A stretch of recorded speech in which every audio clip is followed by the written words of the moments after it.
What's up YouTube? Georgia Silver Hunter back, and today we're doing a video that I've wanted to make since early November, and it's our first unboxing of coins that I got graded at Anacs. Now the short story is that Hunting Southwest Ohio organized a trip for a bunch of us YouTubers and his friends to meet at a coin show in Tennessee, and Anacs was there and they were taking submissions on site. And it's now, I got this back on March 6th. So it took a very, very long time to get these back, and I can't wait to get this box open and see how we did.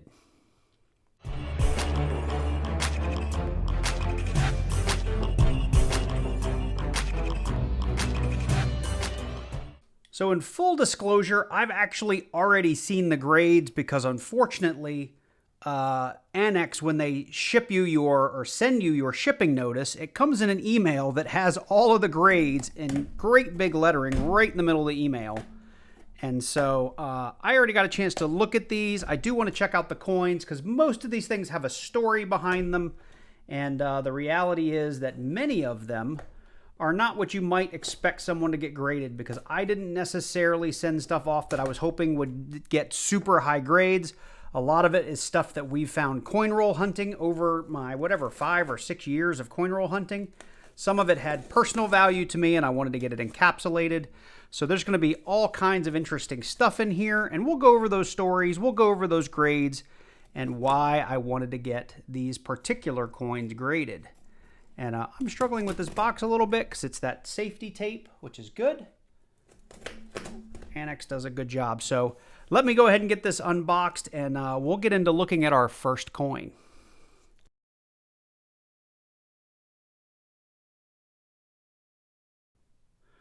All right, well, we're going to jump right into it. And as you can see, we've got 11 coins in here that we're going to get graded. And the order you see them in this box is not the order in which we're going to go through them. I'm going to group them in 3 different groups. One, it's going to be based on things that I actually bought and decided to get graded. The second one is stuff that was left to me. It was from my grandfather, so they're things that at the end of the day, I don't necessarily care about the value, but they are definitely things that I wanted to get encapsulated. And last but not least, it's stuff that I have found over the years coin roll hunting, and I've always told you guys that we were going to go ahead and get some of this stuff graded at some point, and I had a great opportunity at the Tennessee Coin Show with Hunting Southwest Ohio and Walker Magnet, a bunch of the other YouTube community, and we're going to go through all the things that I got graded and check on values and the grades that we got. So let's get started. So the very first coin we're going to look at is an 1831 capped bust dime. You can see here that it did come back with a details grade of scratched, and we'll talk about that in a second. But I did buy this as part of a coin collection many years ago when I had first started my channel, and I think I did pretty well with this dime. I think I undergraded it a little bit on the purchase, and I ended up getting this coin for $12, maybe $13, something like that, $11 or $12, as part of a much larger purchase, of course. So, you know, I'm sure I overpaid on some of it, but I definitely underpaid on this one.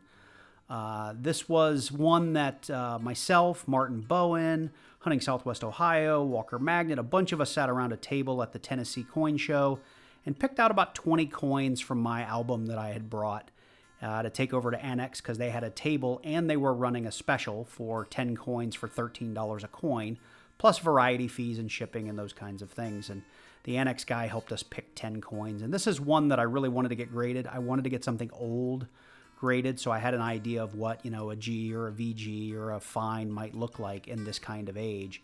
And right here, looking under the scope, you can see we've got some scratches on this guy. Most of them are in the shield. Most of them are actually in the reverse. And, you know, even the Anacs guy said you might get a pass on this because the coin's 190 years old. So we knew the coin was a little scuffed up from circulation, but a little disappointed that we got that details grade. But these are sort of what that coin looks like up close. Let me know in the comments down below if you think this should definitely have gotten a scratch grade. I tend to think it does now that I'm taking a much closer look at it.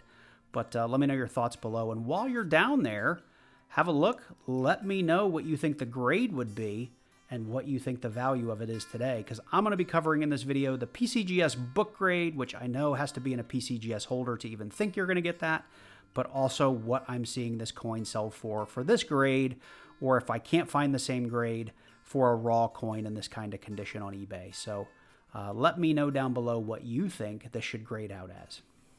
So drum roll please, the 1831 cap bust dime graded out at a G6.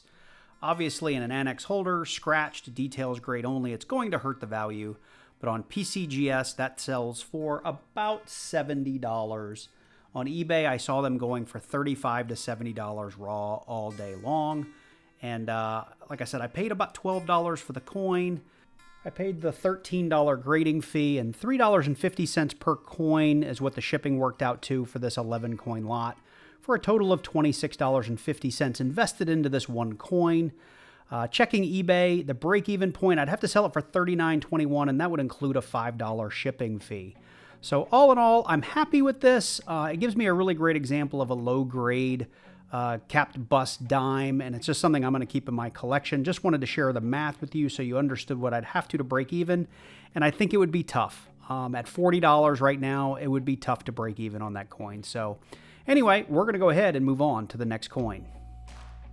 So our next coin is going to be an 1856 seeded Liberty $half.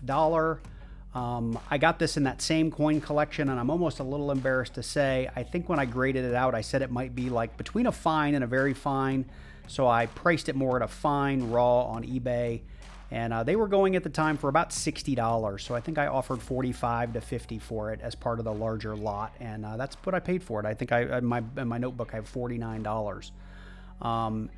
Turning it in for grading, I was hoping it would be more like a VF, and we'll see what the grade is here in a minute. And if you have a guess, make sure you leave that on down below, but you can see here where that scratch is on the front. And again, a bunch of us looked at this and really didn't see it, and I have a better appreciation for looking at these coins moving forward. I was disappointed that it came back scratched and with only a details grade on it, but it is what it is. I'm still very happy with it, so let's take a look at the grade together. And we ended up with a VF30, which is fantastic because I figured it would be like a VF20 or VF25, so was very pleased to get that VF30 grade. Let's go ahead and talk about value on this thing. PCGS has it right in at $200. Checking eBay, I'm seeing it everywhere from about $130 up to a little over $200 for a VF30 graded coin. Now, most of those were either in PCGS or NGC holders, but still, I'll take that. I don't know how much the scratch would affect the value on a coin this old. I'd love to hear from you in the comments down below. But even if I could get this for $150 or $160 in a sale, it would make me super happy. So with that, let's move on to the next coin. So the next coin up is probably one of my favorite coins in my collection. It is an 1877 trade dollar, and it's the only one I have in my collection. I got it in that same big collection that I purchased that I talked about in the previous coins, and I'm almost a little embarrassed to say what I picked this up for. I think I graded it out at fine. Well, I actually thought it might be very fine when I got it. I graded it out at fine when I priced it, and on eBay, $63 to $65 is what it would have fetched, I think, after the 15% eBay fees and those kinds of things. So take a quick look here at the detail. Let me know if you guys think I was crazy, because we're going to reveal the actual grade here in just a second. So once we give this coin a good look, feel free to pause the video, go down below in the comments section, and let me know what your guess would be.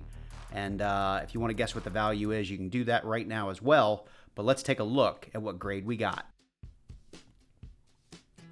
And as you can see, we did get a VF20, so when I did my original grading, I was right. And as I said earlier, I do like to grade that down one when I make a purchase, just so if I am wrong, I don't end up eating too much money. And looking at my notes here, on PCGS, that coin goes for about $375 in a VF20 grade. Looking on eBay, I was seeing sales for about $200 to $240. So really good win on this coin, and I'm really happy to have this in my collection. And like I said, this isn't something that I'm looking to sell. It's one of my favorite coins in my collection, and I will be hanging on to it. So the next coin up is actually a token. It is an 1883 token to be precise, from Cleveland, Ohio. C.G. Bruce 175C-1A Civil War scorecard token. And on the back here it says C.G. Bruce, authorized war claim agent 1883, Cleveland, Ohio. And this was one of those coins I actually got from my grandfather through my mother. And I really got this graded for two reasons. One, I really just want to get it encapsulated. I wanted it to be something that I could hang on to and keep it in the condition it was in. And secondly, as we were sitting in Tennessee, I was sitting there with Martin Bowen, and these two tokens were driving him nuts because we couldn't really find the exact tokens online and determine a value. So I too was just sparked with curiosity with what exactly it was and what the value might be, as well as the grade. So of course, send it off to Anacs, wait 12 weeks or 15 weeks or whatever it was, and it has come back with a grade on it of VF25. Now, I don't know how much the grade on these tokens matters. I have to assume that it matters as much as it does for coins. I did a little bit of digging around on the internet to see if I could find this exact coin as well as some grades on it, and the best I could come up with is that in this grade, it was either on eBay or some other auction sites. It was kind of selling for that $50 to $60 range. I think when I sent it in, the Anacs guy said probably closer to a value of 100. But like I said, I'm just sharing that with you guys so you know what the value on it is. But it's not so much that I'm trying to make money on it and sell it. This is something I'm going to hang on to. As for grading fees, obviously I got this for nothing. It was free. It came down through the family.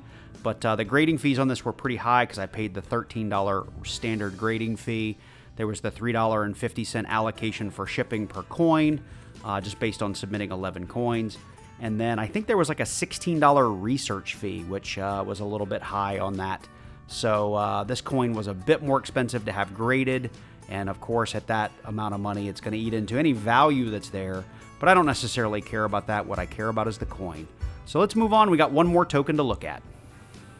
So the next token is an 1863 patriotic 10-298 Civil War token. And again, this is another one I got from my grandfather. This one seemed to have, it was a much better condition on this coin, and I think this is the one maybe that intrigued Martin the most, because that bounty token, maybe we could find that one. But again, my grandfather was in the Navy, so again, a piece that I'm going to hang on to. And it is a higher grade, so I was really curious what this would come out as and what the identification they might be able to give me. We could also look up values, should it be something one day I do need to sell. But again, don't necessarily care to. So let's check out what grade we got. So looking at this one, it turns out we did get an extra fine 45, which made me really happy. I do think this coin's in much better condition.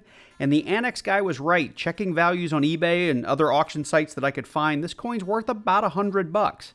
So I'm not going to go through all the grading fees again. They are exactly the same as the previous token. And again, not looking to sell it, so it's irrelevant.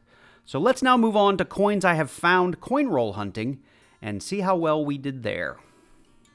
So the first coin that I want to cover is a 1971D double die obverse FS101 die 4 50-cent piece.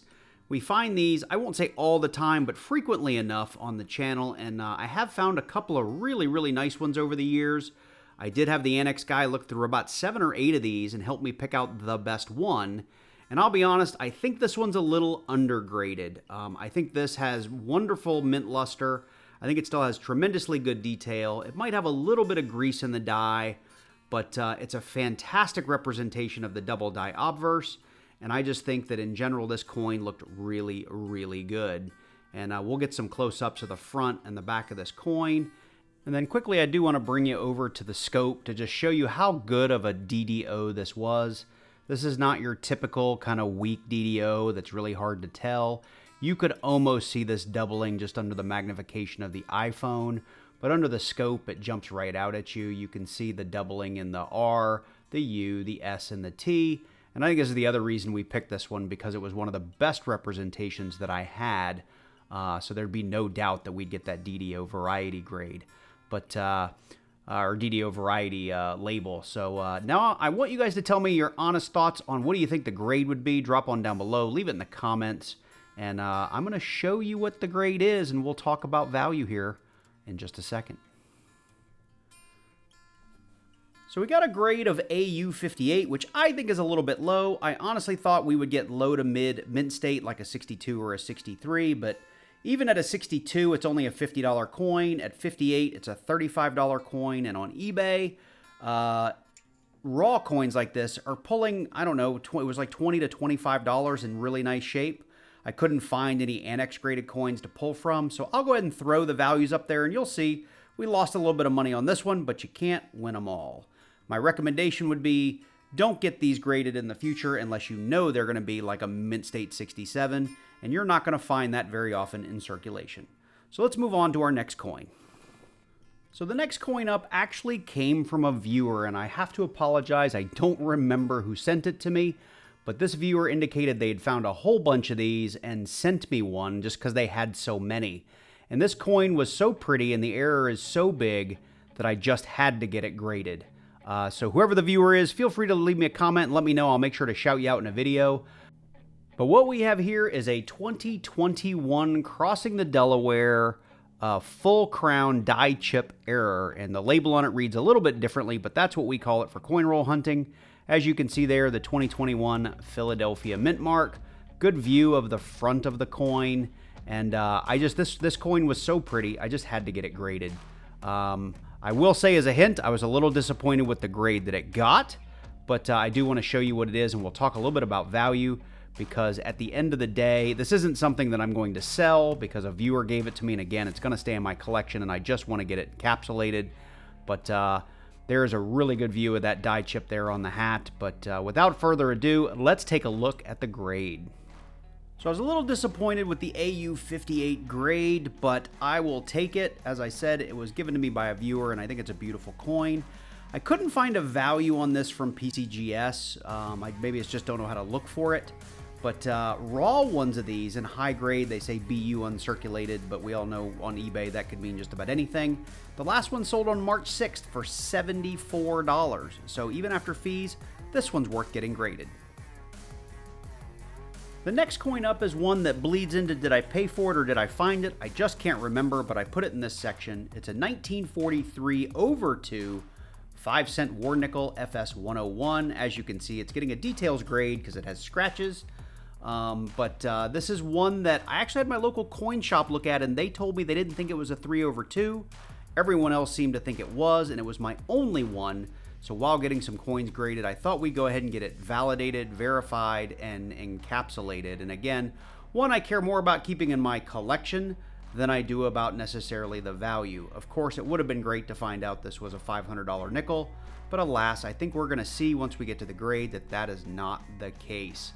But if you've never seen the 43 over 2, we're going to go ahead and get that under the scope so you guys can have a quick look. It's pretty easy to see, and this is why I was surprised my local coin shop didn't believe me. And we're going to zoom in here real quick, but you can see the 2, the little base of the 2, or the line of the base of the 2 coming out here from the 3, and you can see a little bit of the 2 up there under the top of the 3. I thought this was really obvious. My coin shop said they didn't think there was enough of the 2 under there for it to count. Obviously, Anacs agreed with me. So with that, let's go ahead and take a look at the grade, and if you want to take a guess, now would be the time to pause the video, jump down to the comments, and leave a guess. As you can see, we got a VG8 grade, and honestly, when I put this out there, I thought that we might do a little bit better than that, but I also knew it was heavily circulated. I obviously did not want to get just a details grade. I really wanted to get a straight grade, and again, I don't know how much that's going to hurt the value. But looking it up on PCGS, at that grade, it is a $40 nickel. And looking it up on eBay in raw coins, it could go for as high as $30 to $40. So at least that was my recollection. eBay, it might have been graded at the same grade, but either way, $40 for a nickel isn't half bad. Now, the silver content alone in that nickel makes it worth collecting, because when I first got this, if I did buy it, it would have been way back when silver was $17 or $18 per troy ounce, so I probably paid like 95 cents or $1 for it. If I found it in a nickel hunt, it was only a nickel. So good value back on this guy. Happy to get it verified, happy to get it encapsulated, and again, this is one for my collection. So this next coin is one that I had no desire to get graded, but the Anacs guy lit up and said definitely get it graded, and it is this 1991 Philadelphia 10-cent dime that is obviously a mint error, and I didn't know what the mint error was. The Anacs representative said that it was a cap die, and he said these things could go for really big money. He thought this coin would grade well enough to fetch at least $90 to $100, and we'll see how close he was to it when we get the grade. But I don't typically look at a lot of dimes when I dime hunt, and this is one that I happened to catch while scooping through my dimes, or maybe it was one of the ones where I actually looked at every dime. And if you remember that video, I wasn't sure what it was, and I asked the community. But the front is pretty jacked up. We've got lots of grease.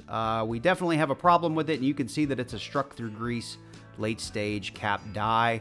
And the back is almost pristine. The front is a little beat up.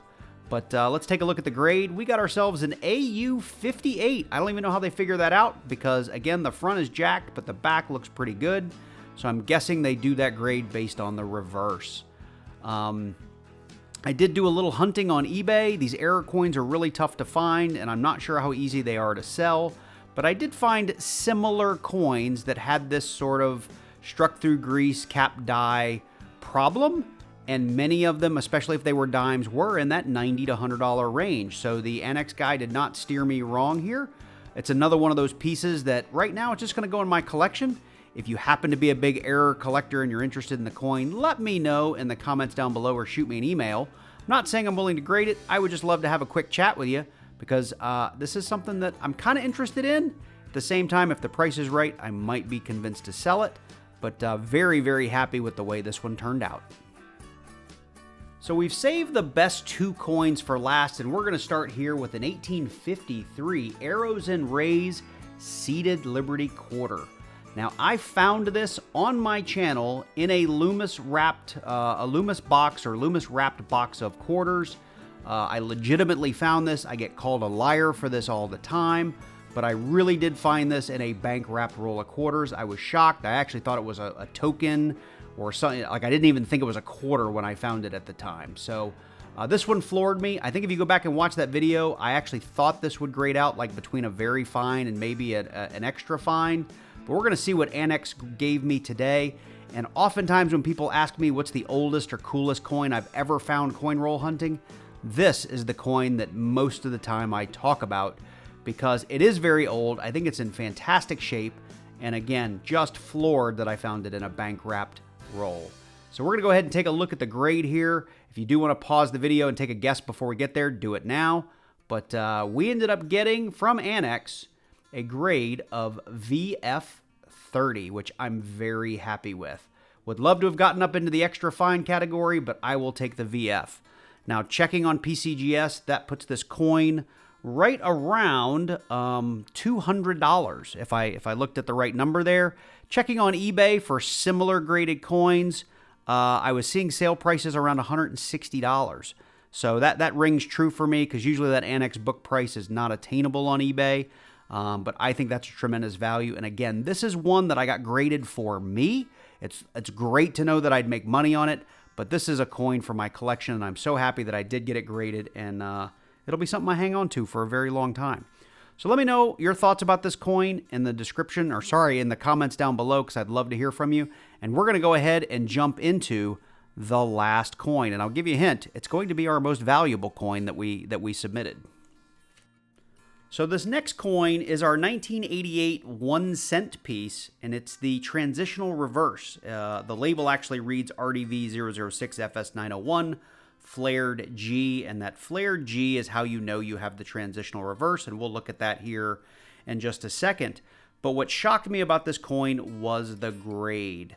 I knew that I had a pretty valuable penny when I found it. It's something that I flipped up immediately, and it's something I've hung on to, and of all the things I wanted to get graded, this was one of those pieces, because I really wanted to know what the grade was, because again, these types of errors, the better the grade, the higher the value goes. So this was one I excitedly turned in, and of course it was really nice for the Anacs guy to look at it and confirm it for me before we submitted it. So it was not a shock for me that we actually got the variety attribution. So I am going to take this coin, we'll put it under the scope and show you that flared G in case you've never seen it before, and it may help you identify it in your penny hunts. But it's really easy to tell. There is a little like stick figure G on the standard 1988. But on 1989, they introduced the more defined serif G, where you have that little sort of upside down L to make the G. So let's cut to the chase and get to the grade of this penny and the actual value, because this one floored me. We ended up getting a MS65 red penny, which again floored me. I knew we had really good color on it, so I knew the red was very likely, but getting the Mint State 65 is what really took me aback a little bit here. And pulling that up on PCGS, the value on that guy is $525. Now again, that's book value. Do I believe I could get that for my penny? I absolutely do not. Looking on eBay, I'm not going to get that kind of money, but I have found a comp for a PCGS holdered one, and it was $260. So I'll take that all day long. So absolutely floored. At the end of the day, I found this for a penny. I did have the standard grading, variety fees, and shipping, which is dwarfed by a $300 sale on a penny. Now, all in all, after you put all these coins together, I spent somewhere around $300 getting this stuff graded, and I could recoup all of that by selling the 1988 cent as well as the 1853 quarter, and probably have a little bit of extra money, which I'm not going to do. I'm not in any hurry to sell this stuff. Like I said, for most of it, it's either sentimental or they're things that I got graded because they've been part of this channel since I started it and they're important to me. So I'm not going to do some huge wrap up for total value, but I did give you an idea along the way of what those values would be, because I want to be transparent with my audience about why I might do this and why you might do this and what the money is behind it. So at the end of the day, I'm just happy to get these graded. I was happy with my experience overall with Anacs, and the gentleman at the coin show was super helpful. I will say I was a little disappointed in exactly how long it took them to get these coins back to me. I turned this stuff in October and just got it back like at the end of February or very beginning of March, which I think is a very long time. But anyway, I hope you guys enjoyed this video. If you did, please drop down below if you haven't already and leave me a comment. I would love to get a bazillion comments on this one as you guys are making guesses and being part of the channel. It'd really make me happy. If you're new to the channel and this is your first video of mine, please consider hitting that subscribe button and then click that little notification bell and select all so you get notified each and every time I release a new video. I would really appreciate it. And I would like to say a special shout out to all my channel members. Thank you guys for supporting the channel each and every month. I really do appreciate it. So that's it for this one. This has been a video that's been 3 or 4 months in the making. I'm so happy to be done with it and so happy to be getting it out to you guys so you could follow along with what we turned in and what came back. So anyway, I hope you guys are doing great. Take care, and I look forward to seeing you in the next one.